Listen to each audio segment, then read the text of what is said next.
పోడు భూమిలో సాగు చేసుకొని జీవనం గడుపుతూ ఉన్నారు. గత ప్రభుత్వము పోడు భూమి హక్కు పత్రాలు ఇస్తా అని చెప్పి హామీ ఇచ్చి మర్చిపోయింది. ఇప్పుడు కూడా ఈ ప్రభుత్వానికి మేము తెలియజేస్తూ ఉన్నాము. పోడు భూమి హక్కు పత్రాలు ఇవ్వాలని చెప్పి మేము డిమాండ్ చేస్తూ ఉన్నాం. సిపిఎం పార్టీగా ఈరోజు ఈ మెట్టిదండాకు వచ్చి వీళ్ళతో మాట్లాడి రైతులతో మాట్లాడి సందర్భంగా ఏదో తెలియజేస్తూ ఉన్నాము.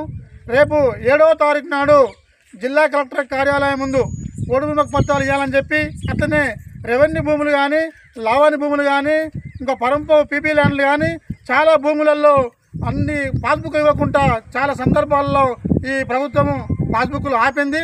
అట్లాగే మన జిల్లాలో సుమారుగా ఫారెస్టు రెవెన్యూ భూముల మధ్యలో చాలా సమస్యలు ఉన్నాయి. మన జిల్లాలో 17,940 ఎకరాల భూములు ఉన్నవి. ఆ భూములకు వెంటనే పరిష్కారం చూపాలని చెప్పి మేము సిపిఎం పార్టీగా డిమాండ్ చేస్తూ ఉన్నాము.